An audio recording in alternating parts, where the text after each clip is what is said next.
ఆదికాండం 15వ అధ్యాయం 13వ వచనం నుంచి 16వ వచనం వరకు వాక్య భాగం. ఆయన, నీ సంతతి వారు తమది కాని పరదేశమందు నివసించి ఆ దేశపు వారికి దాసులుగా ఉందురు.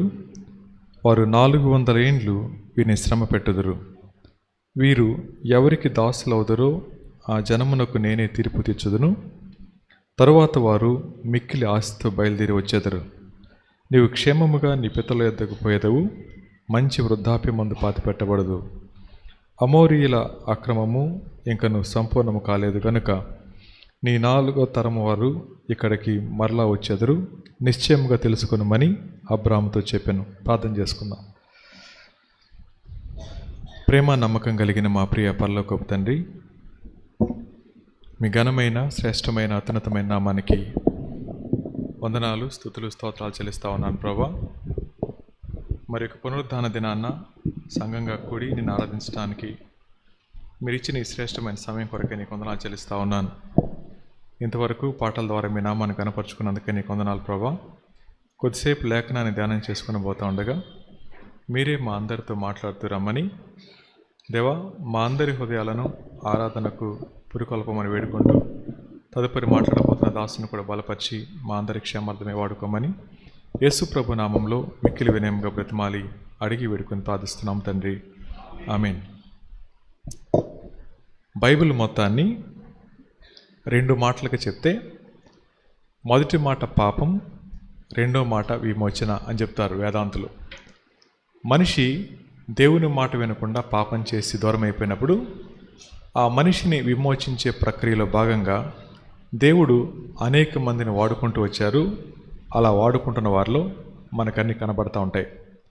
దేవుడు ఒక వ్యక్తిని ఎన్నుకున్న తర్వాత ఆ వ్యక్తి ద్వారా జరిగించే పనుల్ని మనం ఆలోచించినప్పుడు మన జీవితాల్లో కూడా దేవుడు ఆశించింది మనం అర్థం చేసుకోగలిగితే మనం కూడా ఆ పనిలో పాలుభాగస్థులం అవుతాం. దేవుడు అబ్రాహాము గారితో ఇలా చెప్పారు. ఏమన్నారంటే, నీ ప్రజలు లేదా సంతతి వారు ఆ దేశపు వారికి దాసులుగా ఉందరు. దాదాపు 400 ఏండ్లు శ్రమ పెట్టుదురు అనే మాట.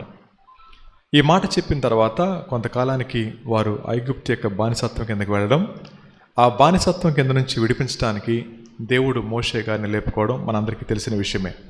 అయితే ఈ రోజున మనం ఒక 3 విషయాల్ని ధ్యానం చేసుకోబోతా ఉన్నాం. ఏంటో 3 విషయాలంటే, దేవుడు నమ్మదగినవాడు అనే మాట. దేవుడు నమ్మదగినవాడు, ఆయన మాట ఇచ్చి నెరవేర్చే దేవుడు ఆయన.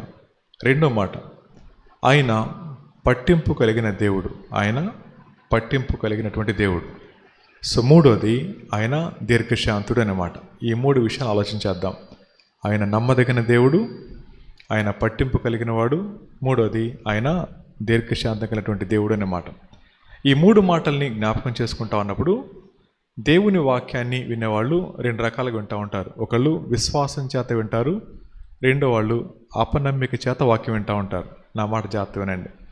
దేవుని వాక్యాన్ని వినేవారు 2 గుంపులు. ఒకటి విశ్వాసం చేత వాక్యాన్ని వినేవారు, రెండోది అపనమ్మిక చేత వాక్యాన్ని వినేవాళ్ళు. అపనమ్మిక చేత వాక్యాన్ని వినేవాళ్ళు వారి దగ్గర చాలా సాకులు ఉంటాయి వాక్యాన్ని విన్నా కానీ వాక్యానికి వక్ర భాషని చెప్పడానికి. కానీ విశ్వాసం ఏం చేస్తాడేనంటే, దేవుడు ఏది చెప్పాడో దానికి విధేయత చూపిస్తుంది విశ్వాసం. రెండో మాట, విశ్వాసం అనేది ప్రతికూలతను చూడదు, అవకాశాలను పొద్దుపుచ్చుకుంటుంది. మన విశ్వాస జీవితంలో మన కళ్ళ ముందు ప్రతికూలతలే కనబడుతున్నాయి అంటే మన జీవితం నడిపించబడేది అపనమ్మిక చేత మాత్రమే అన్నమాట.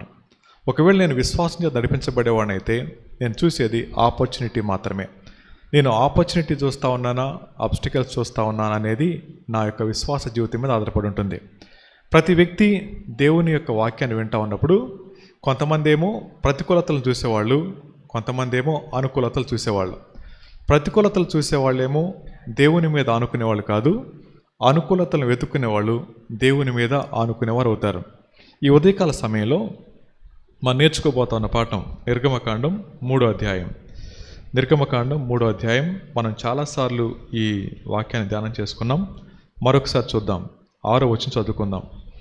మరియు ఆయన, నేను నీ తండ్రి దేవుడను, అబ్రహాము దేవుడను, ఇస్సాకు దేవుడను, యాకోబు దేవుడను అని చెప్పగా మోషే తన ముఖమును కప్పుకొని దేవుని వైపు చూడ వెరచెను అనే మాట. ఈ మొదటి వచనంలో మనం జ్ఞాపకం చేసుకోవాల్సిన విషయాలు చెప్తాను. దానికంటే ముందుగా నిర్గమకాండంలో మొత్తం 40 అధ్యాయాలు ఉన్నాయి. ఈ 40 అధ్యాయాలని మనం గుర్తుపెట్టుకోవడానికి 4 మాటలు. సో మొదటిగా 1 నుంచి 11 అధ్యాయాలు మనం ఏమంటామంటే ఐగుప్తు యొక్క బానిసత్వంలో మ్రగ్గుతా ఉన్న ప్రజలు. ఐగుప్తు బానిసత్వం పెట్టుకోవచ్చు. 1 నుంచి 11 అధ్యాయాలు.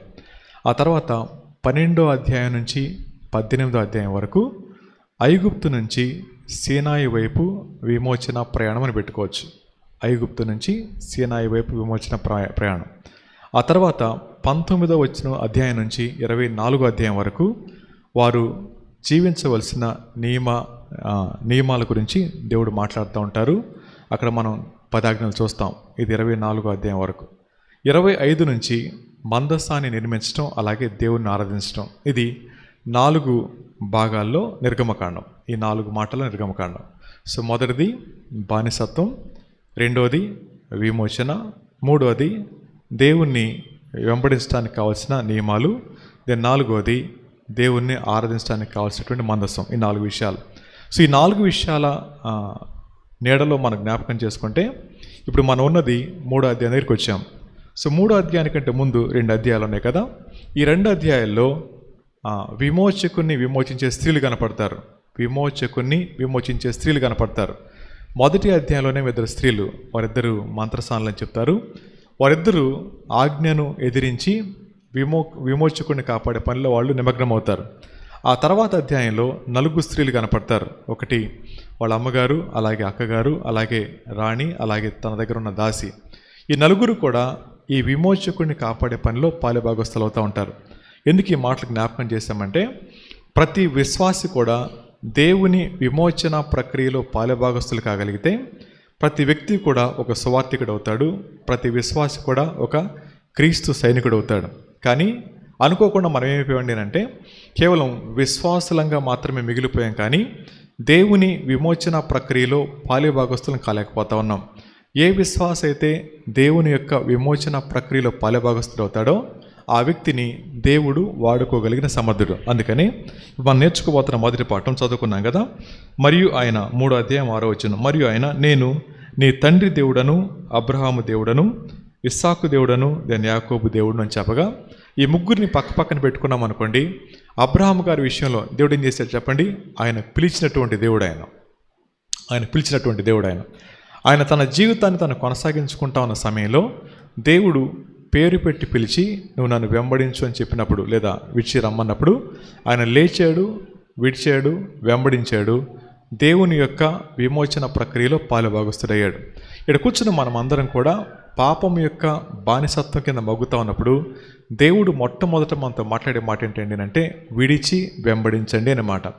దేవుణ్ణి ఆరాధించే ప్రక్రియలో ఎవరైతే విడిచి వెంబడిస్తారో వారు మాత్రమే ఆరాధకులుగా మిగలగలుగుతారు. ఎవరైతే విడిచిపెట్టకుండా, ఎవరైతే వెంబడించకుండా ఉంటారో వారు దేవుణ్ణి ఆరాధించలేరు అన్నమాట. చదవండి ఒకసారి ఆదికాండం 12వ అధ్యాయం. ఆదికాండం 12వ అధ్యాయం మనందరికీ తెలిసిన మాటలే, ఒకసారి చదువుకుందాం. ఆదికాండం 12వ అధ్యాయం మొదటి వచనం. యెహోవా నీవు లేచి నీ దేశం నుండి, నీ బంధువుల యొద్ద నుండి, నీ తండ్రి ఇంట నుండి బయలుదేరి నేను నీకు చూపించు దేశమునకు వెళ్ళుము. నిన్ను గొప్ప జనముగా చేసి నిన్ను ఆశీర్వదించి నీ నామమును గొప్ప చేయుదును, నీవు ఆశీర్వాదముగా ఉండు అన్నమాట. ఇది పిలుపులో ఉన్నటువంటి మాట. ఎప్పుడైతే మన పని మనం చేస్తామో ఆయన మన పని చేసేటటువంటి దేవుడు ఆయన. ఈ మాటలో ఆయన చెప్పిన మొదటి విషయం ఏంటంటే నువ్వు లేచి ఎవరిని విడిచిపెట్టాలా? మొదటి మాట నీ దేశం నుండి, రెండోది నీ తండ్రి ఇంట నుండి, బంధువుల దగ్గర నుంచి బయలుదేరాలి. ఒక మనిషికి అత్యంత కష్టమైంది వన్నూరు విడిచిపెట్టమండినంటే. వన్నూరు విడిచిపెట్టలేక ఉద్యోగాలు చేసేవాళ్ళు కొంతమంది, వన్నూరు విడిచిపెట్టడం ఇష్టం లేక కుటుంబాలు వదులుకున్న వాళ్ళు కొంతమంది, వన్నూరుని విడిచిపెట్టడం ఇష్టం లేక జీవితాన్ని పోగొట్టుకున్న వాళ్ళు చాలామంది కనపడుతూ ఉంటారు. విడిచిపెట్టడం అనేది చిన్న విషయం ఏం కాదు.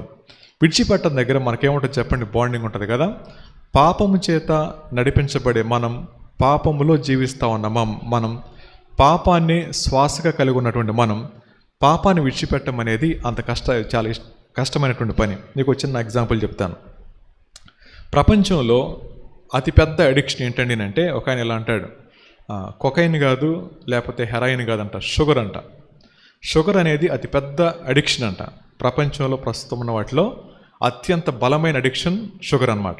అందుకని చిన్నపిల్లలు మొదలుకొని పెద్దవాళ్ళ వరకు వాళ్ళు డయాబెటిక్స్ అయినా సరే కొంచెం నాలుక మీద వేసుకోకపోతే వాళ్ళు నిద్ర పట్టదు, అంత బానిసలు అయిపోతారనమాట. సో డయాబెటీస్ రావడం అనేది పక్కన పెడితే ఆ షుగర్ అనేది మనల్ని ఏం చేసింది చెప్పండి, బానిసలుగా చేసుకుంది ఏదో ఒక రూపంలో. అందుకని షుగర్లెస్ స్వీట్స్ అంటారు. ఆ షుగర్ అనే మాట కనపడితే లోపల మనకేం రిలీజ్ అవుతుంది మనదే లేదు, మనసులో కొన్ని రిలీజ్ అవుతుంటాయి అన్నమాట. ఆ మైండ్లో అది రిలీజ్ అవ్వగానే కాస్త నెమ్మదిస్తూ ఉంటాం. షుగర్ ఏ రూపంలో తీసుకున్న షుగరే కదా. అయితే పాపాన్ని మనిషి విడిచిపెట్టడం అనేది అంత సామాన్యమైన విషయం కాదు. పాపాన్ని చేయకపోవచ్చు, పాపాన్ని చూడవచ్చు, పాపాన్ని చూడకపోవచ్చు, పాపాన్ని ఆలోచించవచ్చు, పాపాన్ని ఆలోచించకపోవచ్చు, పాపాన్ని కలగనవచ్చు. అంతేకాని పాపాన్ని విడిచిపెట్టడం అనేది మానవుడికి సాధ్యం కాని విషయం, దేవుని సహాయం లేకపోతే. ఇలాంటి పరిస్థితుల్లో దేవుడు మనతో మాట్లాడుతున్న మొదటి మాట, దేవుని యొక్క పిలుపుకు ఎవరైతే ఇష్టపడతారో వాళ్ళు మొట్టమొదటి నేర్చుకునే పాఠం, దేవుని యొక్క మనసు ఎరిగితే విడిచిపెట్టడానికి ఇష్టపడతారు. సో దేవుడు అంటా ఉన్నారు మోషే గారితో, నేను అబ్రహాము దేవుడిని అన్నమాట. ఎందుకు చెప్పారని చెప్పండి, ఆయన విడిచిపెట్టడానికి, ఆయన వెంబడించడానికి ఆయనకు తోడున్నటువంటి వాడిని నేనే అన్నమాట. సో రెండో మాట ఏమన్నాడు, ఇస్సాకు దేవుడిని అన్నమాట.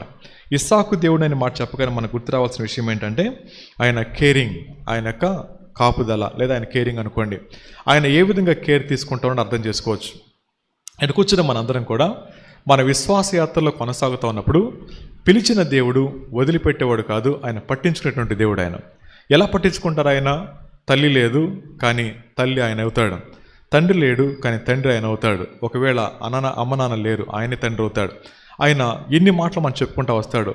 నేను ఆ ప్లేస్ని ఫుల్ఫిల్ చేయగలిగేటువంటి దేవుడిని. అందుకని గతంలో మనం మాట్లాడుకున్నాం, నేను ఉన్నవాడను అనువాడనంటే నాకేది లేమో అది నా దేవుడు, నా జీవితంలో ఏది లేమిగా భావిస్తా ఉన్నానో అది నా దేవుడు ఫుల్ఫిల్ చేయనటువంటి దేవుడు ఆయన. అందుకని అంటున్నాడు ఆయన, నేను ఇస్సాకు దేవుడిని అన్నమాట, కేర్ తీసుకునేటువంటి దేవుడిని. ఈ తర్వాత మూడో మాట ఏమన్నాడు ఆయన, యాకోబు దేవుడిని అన్నప్పుడు ఆయన నడిపించేవాడు, దెన్ మూడోది కాపాడేవాడు. యాకోబు గారు బయటకు వచ్చిన తర్వాత ఆయన అరణ్యంలో ప్రయాణం చేస్తూ ఉన్నప్పుడు ఆయన ఒంటరిగా మొదటిసారి ఇల్లు వదిలిపెట్టినప్పుడు ఆయన్ని గైడ్ చేసిన వాడు ఆయనే, ఆయన ప్రొటెక్ట్ చేసేటువంటి వాడు కూడా ఆయనే.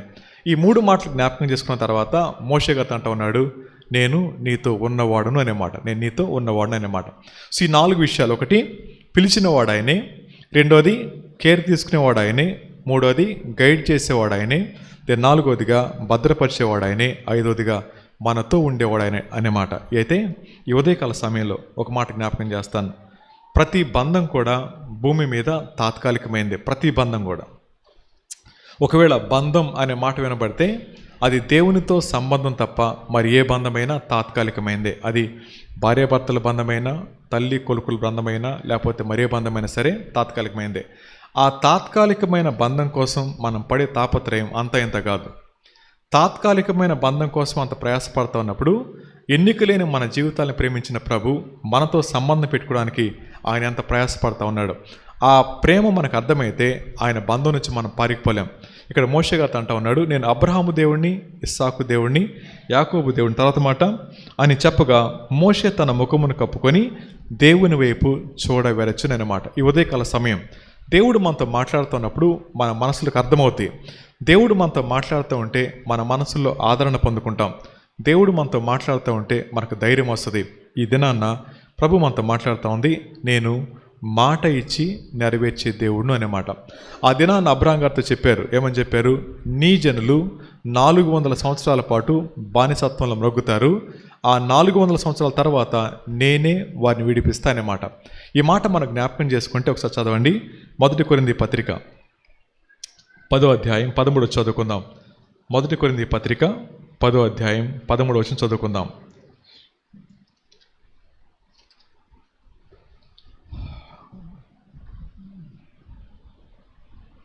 సాధారణంగా మనుషులకు కలుగు శోధన తప్ప మరి ఏదీ మీకు సంభవించలేదు. దేవుడు నమ్మదగినవాడు, మీరు సహింపగలిగినంతకంటే ఎక్కువగా ఆయన మిమ్మును శోధింపబడనీయడు. అంతేకాదు సహింపగలుగుటకు ఆయన శోధనతో కూడా తప్పించుకుని మార్గమును కలుగు చేయునమాట. ఈ మాటలో శోధన కళ్ళ ముందుంది.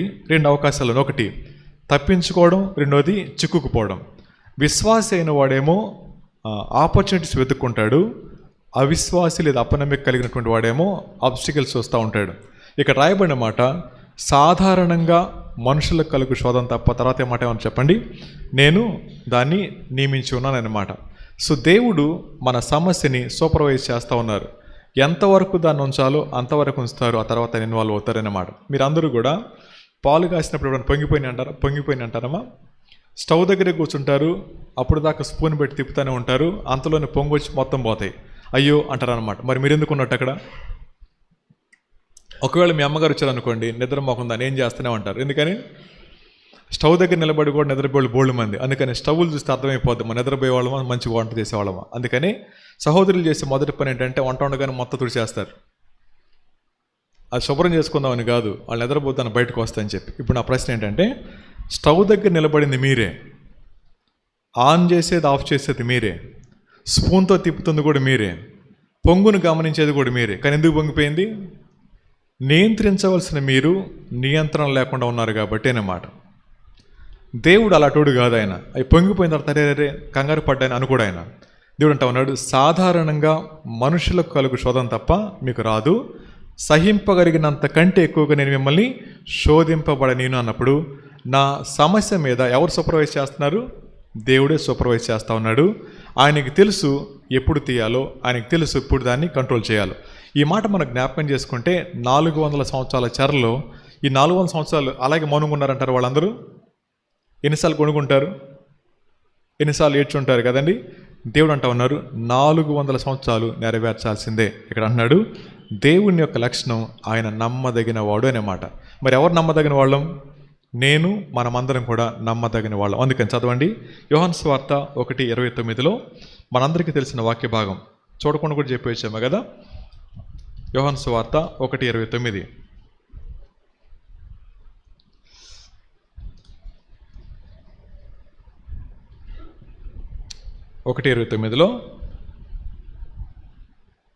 మరునాడు యోహాను యేసు తన యొద్దకు రాగా చూచి, ఇదిగో లోక పాపమును మోసుకొని పోవు దేవుని గొర్రెపిల్ల అనే మాట. ఈ మాటలో మనకు అర్థమవుతా ఉంది ఆయన వచ్చింది నా పాప భారాన్ని మోసుకు వెళ్ళడానికి అనే మాట. పాపము చేత పట్టబడిన వాళ్ళ మనం, బందీలుగా ఉన్నటువంటి వాళ్ళ మనం, పాపం యొక్క చెరసాలు చిక్కుపోయి మగ్గుతున్న వాళ్ళ మనం. కానీ నన్ను మనందరిని విడిపించడానికి ఆయన లోకానికి వచ్చాడు. యోహాను గారు అంటా ఉన్నారు, ఇదిగో లోక పాపాన్ని మోసుకొని పోయే దేవుని యొక్క గొర్రెపిల్ల అనే మాట. పాత నిబంధనలో ఉన్న మోషే గారు, క్రొత్త నిబంధనలో ఉన్న ప్రభు మనకి సాదృశ్యం కనబడుతూ ఉన్నప్పుడు విమోచించే ప్రక్రియలో భాగంగా నా ప్రభు నా కోసం ఈ లోకానికి రావడం ఎంత అద్భుతమైన విషయం. కాబట్టి ఎవరైతే ఈ దినాన్న దేవుని ఆరాధించ సిద్ధపడతా ఉన్నామో విమోచించబడిన వారు ఆరాధించకుండా ఉండలేరు. కారణం ఆయన నమ్మదగిన వాడు కాబట్టి. 2వ వారి దగ్గరికి వచ్చేద్దాం. 7వ వచనం చదువుకుందామా? నిర్గమకాండం 3:7 చదువుకుందాం. మరియు యెహోవా ఇట్లనెను, నేను ఐగుప్తులో నున్న నా ప్రజల బాధను నిశ్చయముగా చూచి తిని, పనులలో తమను కష్టపెట్టు వారిని బట్టి వారు పెట్టిన మొరను వింటిని, వారి దుఃఖములు నాకు తెలిసే ఉన్నవి. కాబట్టి ఐగుప్తీయుల చేతిలో నుండి వారిని విడిపించుటకు ఆ దేశంలో నుండి విశాలమైన మంచి దేశమునకు, అనగా కనానీయులకు, హిత్తీయులకు, అమోరీయులకు, పెరిజ్జీయులకు, హివ్వీయులకు, ఎబూసీలకు నివాస స్థానమై పాలుతేనెలు ప్రవహించు దేశమునకు వారు నడిపించుటకు దిగి వచ్చి ఉన్నానన్నమాట. సో దేవుడు కమ్యూనికేట్ చేస్తా ఉన్న మాటలు ఎవరు వింటా ఉన్నారు? మోషే గారు వింటా ఉన్నాడు. ఏ మాటలు వింటున్నారు చెప్పండి? నేను వస్తాను. మొదటి మాట ఏమన్నారు ఆయన? నేను చూశాను, దానికంటే ముందు కదా చూశాను, తర్వాత విన్నాను, ఆ తర్వాత నాకు తెలుసు. ఈ మాట గుర్తుపెట్టుకోండి. ఆయన చూస్తున్నటువంటి దేవుడు, వినేటటువంటి దేవుడు, ఆయనకి అన్నీ తెలుసు అన్నమాట. దేవునికి అన్నీ తెలుసు. ఆయన ఆల్ నోయింగ్ గాడ్ అన్నమాట. ఆయనకి అన్నీ తెలుసు. దేవునికి ఎక్స్ప్లెనేషన్ అవసరం లేదు. కానీ అనేకసార్లు మనం ఏం చేస్తామంటే ప్రార్థనలో కూర్చొని ఎన్ని ఎక్స్ప్లెయిన్ చేస్తుంటాం. ప్రభా ఇది ఎందుకు జరిగిందంటే ప్రభా దీనిలో నా ప్రమేయం ఏం లేదు ప్రభా అని చెప్పి బోల్డ్ ఎక్స్ప్లెనేషన్ ఇస్తూ ఉంటాం. దేవునికి ఎక్స్ప్లెనేషన్ అవసరం లేదు, ఆయనకి అన్నీ తెలుసు అన్నమాట. ఈ మాట గుర్తుపెట్టుకుందాం. నాకు అన్నీ తెలుసు అనే మాట కనుక విన్నామనుకోండి, ఎంత ధైర్యం వస్తుంది, ఎంత ఆదరణ రావాలా. నన్ను సూపర్వైజ్ చేసేది అంటా ఉన్నాడు, నాకన్నీ తెలుసు. ఆ మాట చెప్పగానే ఇప్పుడు నాకు భరోసా ఇచ్చింది ఎవరు? నా దేవుడు కదండి. గుర్తుపెట్టుకుందాం. ఆయన పట్టింపు కలిగినటువంటి దేవుడు. ఆయన పట్టింపు కలిగినటువంటి దేవుడు. ఆయన ఆయన దయగలిగినటువంటి దేవుడు. ఆయన యొక్క పట్టింపు ఎవ్వరు అర్థం చేసుకోలేరు. ఆయన పట్టించుకునే విధానం మనకి ఎప్పటికీ అర్థం కాకపోవచ్చేమో. అందుకని అనేక సార్లు మన ప్రయాణం గుండా వెళతా ఉన్నప్పుడు మన మీద మనకి అసహ్యం వేస్తూ ఉంటుంది. ఈ మధ్యకాలంలో చాలామంది జీవితంలో విసిగిపోయామని చెప్పి జీవితాన్ని ముగించేవాళ్ళు బోళ్ళు మంది. దానిలో అన్ఫార్చునేట్లీ విశ్వాసాలు కూడా లేకపోలేదు. ఒక ఆయన ఏమంటారంటే, ఆత్మహత్య పాపం కాదంటే ఒకళ్ళు మిగలరంట మగోళ్ళు. మన ఆడలు ఉంటారో లేదు తెలియదు, కానీ ఆత్మహత్య పాపం కాదంటే మొత్తం చచ్చిపోతారంట. మరి ఎందుకో నాకు తెలియదు, ఆయన అన్నాడు, నేను విన్నాను. ఈ మాట మనం వింటూ ఉన్నప్పుడు దేవుడు పట్టించుకున్న విధంగా మనల్ని ఎవరు పట్టించుకోలేరు. దేవుడు చూస్తున్న విధంగా మనల్ని ఎవరు చూడలేరు. దేవుడు వినే విధంగా ఎవరు వినలేరు. ఇలా ఆలోచిస్తూ ఉంటే అని అంటున్నాడు, నేను కన్సర్న్ కలిగినటువంటి దేవుడు నేనమాట. మన పట్ల కొద్దిపాటి కన్సర్న్ అని చూపించగలిగితే ఎంత అద్భుతంగా ఉంటుందో. మీరు ఇప్పుడు అర్జీ పెట్టుకోవడానికి వెళ్ళారనుకోండి, అర్జీ తీసుకుని ఆయన ముఖ్యమంత్రి గారు అనుకోండి, ఆయన మీరు ఇచ్చిన పేపర్ తీసుకొని చూస్తా అంటాడు, చూస్తా అంటాడు. బయటకు వచ్చి ఎలా చెప్తారు చెప్పండి? ఆయన నా అర్జీ పట్టుకున్నాడు, చూస్తా అన్నాడు, పక్కన ఉన్న అటెండర్కి ఇచ్చాడు. ఈ మాట చాలు కదా. దాన్ని ఎంతకాలం బతికేస్తారు? ఆయన దిగిపోయేదా బతుకుతారు. దిగిపోయిన వెంటనే ఏమంటారు చెప్పండి? ఇటు మోసగాడు సార్, అర్జీ తీసుకున్నాడు కానీ పని చేయలేదు సార్ అంటారు. ఉన్నంతవరకు ఆయన తప్పకుండా చేస్తాడు. ఆ అర్జీ తీసుకున్న ఆయన ముఖ్యమంత్రి గారు లేదా ప్రధానమంత్రి గారు అనుకోండి, ఆయన ఇచ్చిన మాట చూస్తా అంటేనే సంతోషంగా 4 సంవత్సరాలు బతికే మనం ఈయనేమన్నాడు చెప్పండి? నేను చూస్తున్నా. రెండో మాట ఏమన్నాడు? నాకు తెలుసు, నేనే మిమ్మల్ని బయట తీసుకొస్తానమాట. దేవుడు అలాటోడు కాదు. ఆయన అలాటోడు కాదు. ఒకసారి ఆయన మాట ఇస్తే వెనక్కి తీసుకున్న దేవుడు కాదు ఆయన. ఇలాంటి దేవుడు మనం ఆరాధిస్తూ ఉన్నప్పుడు ఎటువంటి పరిస్థితుల్లో కూడా రెండో ఆలోచన లేకుండా మనం ముందుకెళ్ళాలి. కాబట్టి ఆయన విడిపించుటకు ఆ దేశంలో నుండి విశాలమైన మంచి దేశమునకు అనగా కనానీయులను హిత్తీయులను తీసుకొచ్చారన్నారు కదా. చదువుదాం ఒకసారి. పేతురు రాసిన మొదటి పత్రిక 1వ అధ్యాయం 18వ వచనం నుంచి 21వ వచనం వరకు. పేతురు రాసిన మొదటి పత్రిక 1వ అధ్యాయం 18వ వచనం నుంచి 21వ వచనం వరకు ఉన్న వాక్య భాగం చదువుకుందాం. పితృపారంపర్యమైన మీ వ్యర్థ ప్రవర్తనలు విడిచిపెట్టినట్లుగా వెండి బంగారముల వంటి క్షయ వస్తువుల చేత మీరు విమోచించబడలేదు, కానీ అమూల్యమైన రక్తము చేత అనగా నిర్దోషమును నిష్కలంకమునగు గొర్రెపిల్ల వంటి క్రీస్తు రక్తము చేత విమోచింపబడితరని మీరు ఎరుగుదురు కదా. ఆయన జగత్తు పునాది వేయబడక మునిపే నియమించబడిన, కానీ తను మృతుల నుండి లేపి తనకు మహిమనిచ్చిన దేవుని ఎడల తన ద్వారా విశ్వాసులైన మీ నిమిత్తం కడవరి కాలమందు ఆయన ప్రత్యక్షపరచబడెను. కాగా మీ విశ్వాసమును నిరీక్షణయు దేవుని అందించబడి ఉన్నవి అనే మాట. సో దీనిలో అమూల్యమైన రక్తము చేత అనగా నిర్దోషమును నిష్కలంకమునకు గొర్రెపిల్ల వంటి క్రీస్తు రక్తం చేత. యోహాను గారు అన్న మాటేమో ఇదిగో దేవుని గొర్రెపిల్ల, పేతురు గారు అన్న మాటేమో గొర్రెపిల్ల యొక్క రక్తం అనే మాట. సో గొర్రెపిల్ల అన్నప్పుడేమో ఆనందం అనిపించింది. గొర్రెపిల్ల రక్తం అనగానే ఎంత వేదన అనిపిస్తూ ఉంటుంది. ఆనందానికి వేదానికి మధ్య ఏమో తెలుసా అండి? నా పాపం ఉంది. ఆయన గొర్రెపిల్ల నిర్దోషి, కానీ నిష్కలంకమైన ఆయన దోషినైన నా కోసం ఆయన రక్తాన్ని కాచి నన్ను శుద్ధి చేయడం అనేది ఎంత అద్భుతమైన విషయం. కాబట్టి మాట ఇచ్చి నెరవేర్చేవాడు మాత్రమే కాదు, పితృపారంపర్యమైన వ్యర్థ ప్రవర్తన విడిచిపెట్టినట్లుగా అన్నప్పుడు నేను విడిపించబడటానికి ఆయన వెల చెల్లించారు అన్నమాట. ఎవరైతే విమోచించబడ్డారో మనమందరం గుర్తుపెట్టుకోవాల్సింది, ఆయన వెల లేకుండా మనం విమోచించబడలేదు అన్నమాట. లోకానికి మనకున్న వ్యత్యాసం ఏంటంటే, లోకమేమో మేము సాధించామంటారు, మనమంటాం నా ప్రభు నా పక్షాన కార్యం చేశారన్నమాట. దేవుడు నా పక్షాన కార్యం చేశారన్న విషయం నాకు వ్యక్తిగతంగా అర్థం కాకపోతే నేను ఆధారపడేది నా స్వనీతి మీద మాత్రమే. సో అనేక మంది స్వనీతి మీద ఆధారపడి దేవుని తృణీకరించి నష్టపోతున్న వారు చాలామంది లేకపోలేదు. ఈ దినాన్న ప్రభు మనతో మాట్లాడుతూ ఉంది, నేను నీ పట్ల కన్సర్న్ కలిగినటువంటి దేవుడిని అన్నమాట. చివరిగా ఆ మాట చూసుకుని మనం ముగిద్దాం. తర్వాత మాట చదవండి, 8వ వచనం. కాబట్టి ఐగుప్తీయుల చేతిలో నుండి వారిని విడిపించుటకు ఆ దేశంలో నుండి విశాలమైన మంచి దేశమునకు అనగా కనానీయులకు హిత్తీయులకు అమోరీలకు పెరిజీయులకు హివ్వీయులకు యెబూసీయులకు నివాస స్థానమై పాలు తేనెలు ప్రవహించు దేశమునకు వారిని నడిపించుటకు దిగివచ్చున్నాను. ఇశ్రాయేలీయుల మొర నిజంగా నా యొద్దకు చేరినది.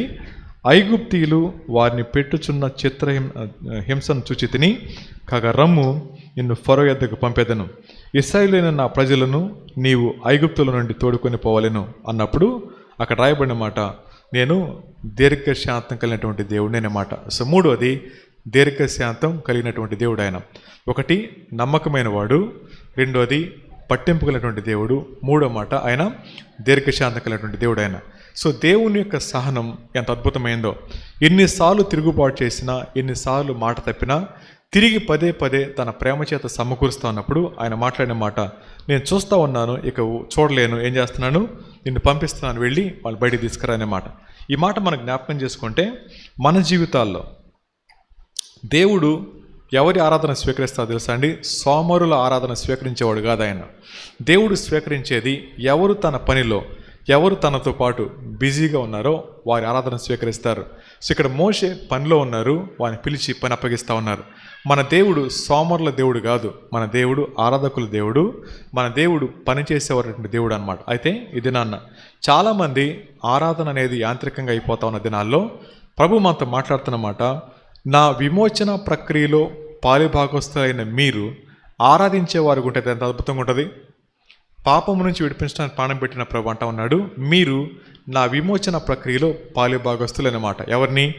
ఎవరైతే అపరాధాల చేత పాపాల చేత చచ్చిన వారు ఉన్నారో వారిని వెదకి రక్షించి తన ప్రియకుమారులుగా కుమార్తెలుగా చేసుకొని మీరు నా విమోచన ప్రక్రియలో పాలిభాగస్తులని చెప్పినప్పుడు నా మీద పెట్టినటువంటి నమ్మకం సామాన్యమైందంటారా?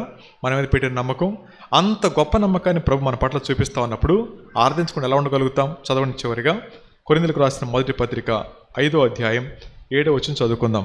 కొరింథీయులకు రాసిన మొదటి పత్రిక 5వ అధ్యాయం 7వ వచనం చదువుకుందాం.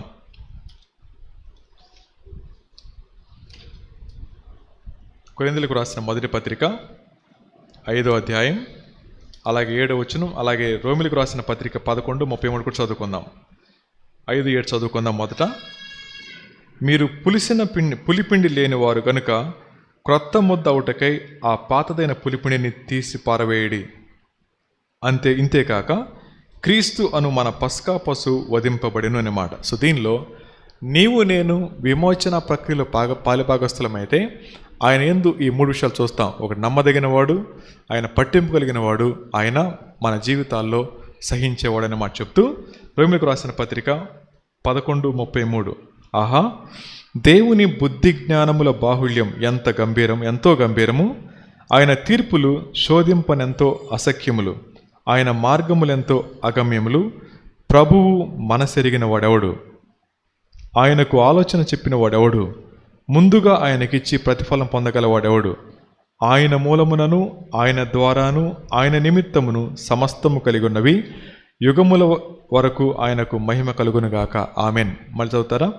ఆయన మూలమునను ఆయన ద్వారాను ఆయన నిమిత్తం సమస్తమును కలిగినవి అనే మాట. ఈ మాట మనం జ్ఞాపకం చేసుకుంటా ఉన్నప్పుడు ఆయన ఎవరో మనకు అర్థమైతే ఆయనను మహింపరచకుండా ఉండలేం. ఆయన ఎవరో మనకు అర్థమైతే ఆయన ఆరాధించకుండా ఉండలేం. ఆయన ఎవరో మనకు అర్థమైతే ఆయన కనపరచకుండా ఉండలేం. తల్ల వంచండి, కళ్ళు మూసుకోండి. విన్న వాక్యాన్ని బట్టి కానీ దేవుడు మనతో మాట్లాడిన దాన్ని బట్టి కానీ దేవుని కాసేపు ఆరాధించేద్దాం. తల్ల వంచండి, కళ్ళు మూసుకోండి, దేవుని ఆరాధించేద్దాం.